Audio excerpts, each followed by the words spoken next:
Hello, നമുക്ക് നവര മീൻ അല്ലെ കിളിമീൻ കറി വെക്കുന്നത് എങ്ങനെയാണെന്ന് നോക്കിയാലോ.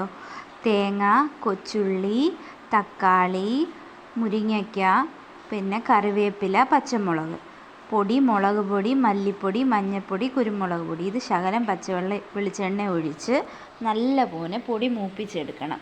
എന്നിട്ട് ഈ പൊടിയും കൊച്ചുള്ളിയും തേങ്ങയും കൂടെ അരച്ച്, ഒരുപാട് അരയണ്ട, നല്ല അരച്ചെടുത്ത് തക്കാളി, മുരിങ്ങയ്ക്ക, പച്ചമുളക്, പിന്നെ ആവശ്യത്തിനുള്ള പുളി, കറിവേപ്പില, പിന്നെ ഈ അരച്ച പേസ്റ്റ് കൂടെ നമുക്ക് മീനിനകത്ത് ചേർത്ത് കൊടുത്ത് 10 മിനിറ്റ് അടച്ചു വെച്ചും 10 മിനിറ്റ് തുറന്നു വെച്ചും വെള്ളം വറ്റിച്ച് വേവിച്ചെടുക്കാം.